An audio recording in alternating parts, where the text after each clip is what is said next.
Hello दोस्तों, आप सभी का स्वागत है आपके अपने YouTube channel BK Gupta tutorials में। आज मैं आपके लिए साइंस का टॉप 50 क्वेश्चंस पार्ट 2 लेकर आया हूं जो आपके एग्जाम के लिए बहुत इंपॉर्टेंट होने वाली है।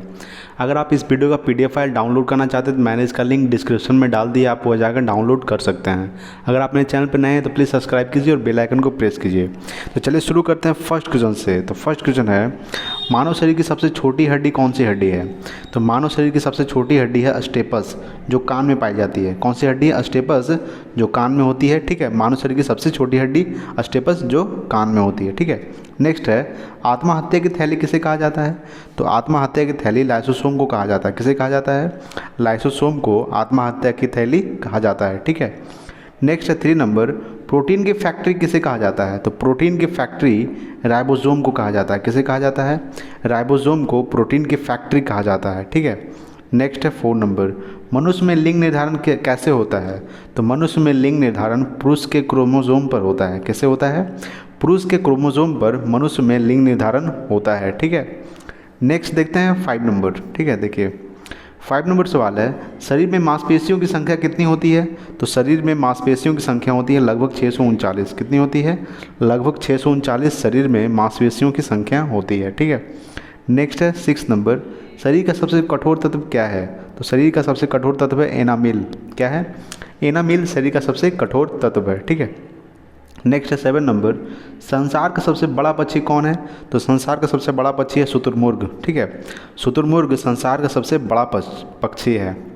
नेक्स्ट है 8 नंबर, मानव खोपड़ी में कुल हड्डियों की संख्या कितनी होती है? तो मानव खोपड़ी में कुल हड्डियों की संख्या 8 होती है। कितनी होती है?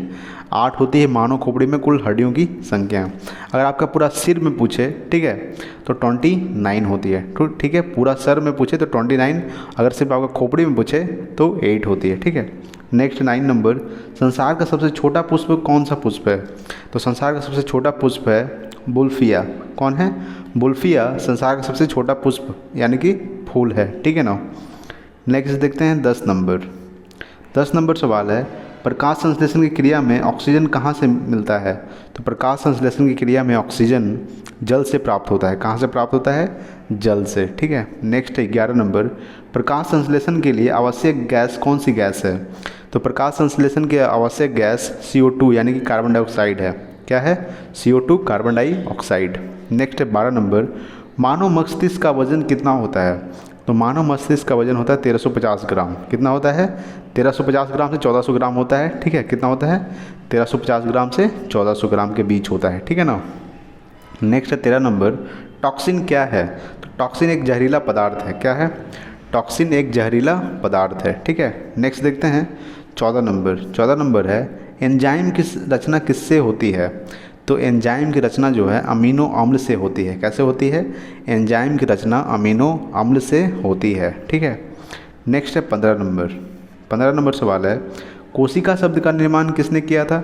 तो कोशिका शब्द का निर्माण किया था रॉबर्ट ब्राउन ने। किसने किया था? रॉबर्ट ब्राउन ने कोशिका शब्द का निर्माण किया था। ठीक है, नेक्स्ट है 16 नंबर, दूध में उपस्थित प्रोटीन क्या होता है? तो दूध में उपस्थित प्रोटीन होता है कैसीन। क्या होता है? कैसीन दूध में उपस्थित प्रोटीन होता है। ठीक है, नेक्स्ट 17 नंबर, मेढक के हृदय में कितने भाग होते हैं? तो मेढक के हृदय में 3 भाग होते हैं। कितने भाग होते हैं?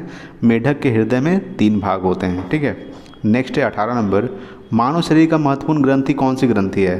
तो मानव शरीर का महत्वपूर्ण ग्रंथि है पिट्यूटरी ग्रंथि। कौन सी ग्रंथि है? पिट्यूटरी ग्रंथि मानव शरीर का महत्वपूर्ण ग्रंथि है। ठीक है, नेक्स्ट देखते हैं 19 नंबर। ठीक है, 19 नंबर सवाल है, आनुवांशिक के नियम का जन्मदाता कौन है? आनुवांशिक के नियम का जन्मदाता है ग्रेगरी मेंडल। कौन है? ग्रेगरी मेंडल आनुवांशिक के नियम का जन्मदाता है। ठीक है, नेक्स्ट है 20 नंबर, सबसे बड़ा पुष्प का नाम क्या है? यानी सबसे बड़ा फूल का नाम क्या है? तो सबसे बड़ा फूल का नाम है रेफ्लोसिया। कौन है? रेफ्लोसिया सबसे बड़ा पुष्प का नाम है। ठीक है, नेक्स्ट है 21 नंबर, विद्युत बल्ब में कौन सी गैस प्रयुक्त होती है? तो विद्युत बल्ब में अक्रिय गैस प्रयुक्त होती है। कौन सी गैस? अक्रिय गैस। अक्रिय गैस कितने होते हैं? यानी नोबल गैस कितने होते हैं? 6 होते हैं। ठीक है, कौन कौन? Helium, neon, argon, krypton, radon, xenon.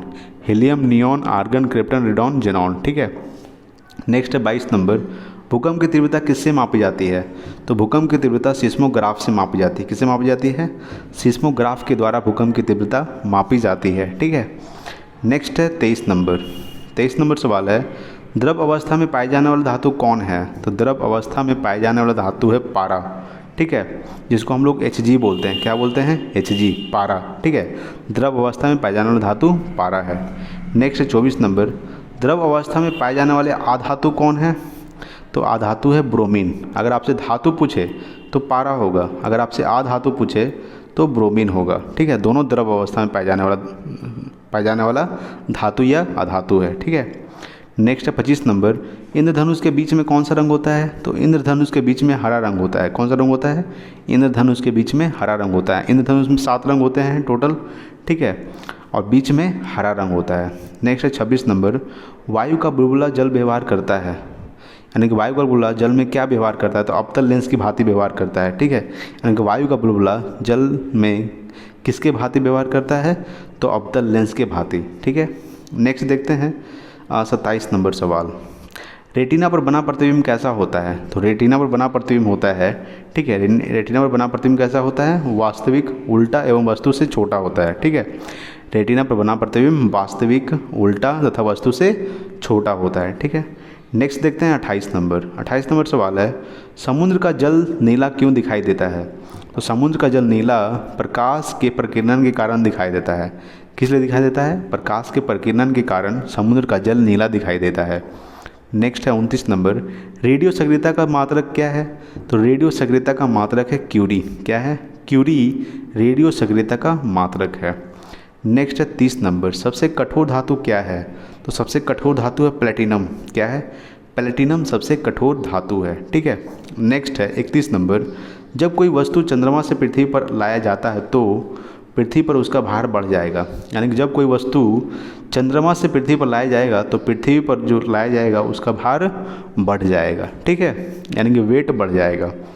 Next देखते हैं 32 नंबर, ठीक है। देखिए 32 नंबर सवाल है, चंद्रमा पर गुरुत्वीय त्वरण का मान पृथ्वी के मान का क्या होता है? तो 1/6 होता है, ठीक है। कितना होता है? चंद्रमा पर गुरुत्वीय त्वरण का मान पृथ्वी के मान का 1/6 होता है, ठीक है। गुरुत्वीय त्वरण यानी कि कैपिटल जी, ठीक है, और कैपिटल जी का मान होता है 9.8 मीटर प्रति सेकंड स्क्वायर, ठीक है, यानी 9.8 मीटर प्रति सेकंड, ठीक है। नेक्स्ट है 33 नंबर, नाभिकीय विखंडन में क्या प्रयुक्त होता है? तो नाभिकीय विखंडन में यूरेनियम प्रयुक्त होता है। क्या प्रयुक्त होता है? यूरेनियम, ठीक है। नेक्स्ट है 34 नंबर, दाढ़ी बनाने तथा आँख, नाक, कान की जांच में किस दर्पण का प्रयोग किया जाता है? दाढ़ी बनाने तथा आँख, नाक, कान की जांच में किस दर्पण का प्रयोग किया जाता है?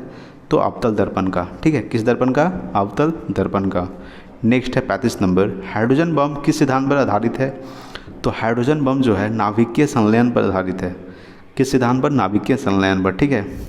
हाइड्रोजन बम में हाइड्रोजन 71% पाया जाता है, यानी सबसे ज़्यादा हाइड्रोजन पाया जाता है 71%, ठीक है। नेक्स्ट देखते हैं 36 नंबर सवाल है, ऊर्जा का एसआई मात्रक क्या होता है?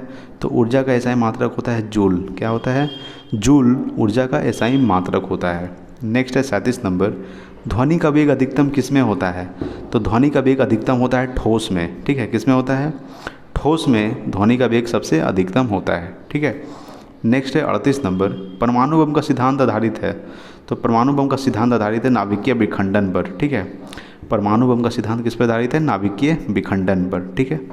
नेक्स्ट है 39 नंबर, रॉकेट की गति किस सिद्धांत पर आधारित है?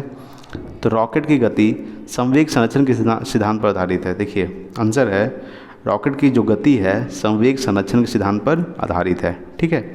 नेक्स्ट है 40 नंबर, निकट दृष्टि दोष किस लेंस के द्वारा दूर किया जा सकता है? तो निकट दृष्टि दोष अवतल लेंस के द्वारा दूर किया जा सकता है। किसके द्वारा? अवतल लेंस के द्वारा, ठीक है। आपको याद रखना है, टिक बता देता हूँ। यहाँ पे देखिए निकट 3 वर्ड है इसमें, यानी कि 3 शब्द है, अवतल में 4 शब्द है, इसलिए निकट दृष्टि देखिएगा तो अवतल लेंस, ठीक है। और देखिए यहाँ पर दूर दृष्टि है, 43 नंबर है, दूर दृष्टि दोष किस लेंस के द्वारा किया जा सकता है? तो दूर दृष्टि दोष उत्तल लेंस के द्वारा किया जा सकता है, ठीक है। इसके द्वारा? उत्तल लेंस के द्वारा, यानी कि दूर दृष्टि दोष उत्तल लेंस के द्वारा दूर किया जा सकता है। यहाँ पे देखिए दूर, इसमें 2 शब्द है और इसमें 3 है उत्तल में, ठीक है। इसीलिए 2 तो 1 बढ़कर, इसलिए याद रखना है, ठीक है ना। कितना बढ़ा हुआ है? 1 बढ़ा हुआ है। इसमें क्या है? निकट है, तो निकट है, तो इसमें क्या है? 4 है अवतल में, इसलिए एक बढ़कर। निकट दृष्टि दोष के लिए अवतल लेंस और दूर दृष्टि दोष के लिए उत्तल लेंस। ठीक है। नेक्स्ट है 42 नंबर, वायुमंडलीय दाब मापने के लिए किसका इस्तेमाल किया जाता है? तो वायुमंडलीय दाब मापने के लिए बैरोमीटर का इस्तेमाल किया जाता है। किसका इस्तेमाल किया जाता है? बैरोमीटर का। ठीक है। नेक्स्ट है 43 नंबर। 43 नंबर सवाल है, जल का आयतन सबसे कम कब होता है? तो जल का आयतन सबसे कम 4 डिग्री सेल्सियस पर होता है। कब होता है? 4 डिग्री सेल्सियस पर जल का आयतन सबसे कम होता है। ठीक है। नेक्स्ट है 44 नंबर, प्रकाश वर्ष किसकी इकाई है?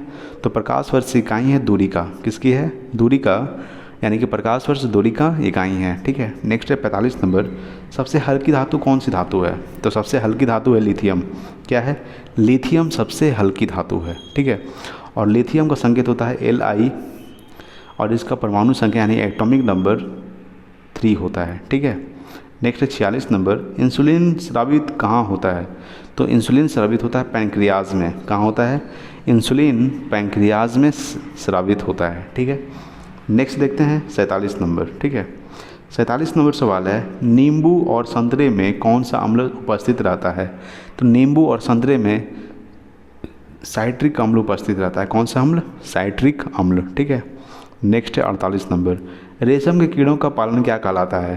तो रेशम के कीड़ों का पालन सेरीकल्चर कहलाता है। कौन सा कहलाता है? सेरीकल्चर। रेशम के कीड़ों का पालन सेरीकल्चर कहलाता है। ठीक है। नेक्स्ट है 49 नंबर, किसने 2 विभिन्न क्षेत्रों में नोबेल पुरस्कार प्राप्त की थी? तो मैडम क्यूरी ने। किसने? मैडम क्यूरी ने 2 विभिन्न क्षेत्रों में नोबेल पुरस्कार प्राप्त किए हैं। ठीक है। नेक्स्ट है 50 नंबर और आज का लास्ट सवाल, यकृत द्वारा स्रावित पित्त रस कहाँ स्रावित होता है? कहाँ संचित रहता है? ठीक है। यानी कि यकृत द्वारा स्रावित पित्त रस कहाँ संचित रहता है? तो पित्ताशय में। ठीक है। कहाँ संचित रहता है? पित्ताशय में। ठीक है। और आपके लिए एक सवाल है, इसका आंसर आपको कमेंट बॉक्स में करके बताना है। ठीक है। यूरिया में नाइट्रोजन कितना % पाया जाता है? ठीक है। ये सवाल आपको आंसर कमेंट बॉक्स में करके बता देना है। ठीक है ना। ठीक है। सवाल है, यूरिया में नाइट्रोजन कितना % पाया जाता है? ठीक है।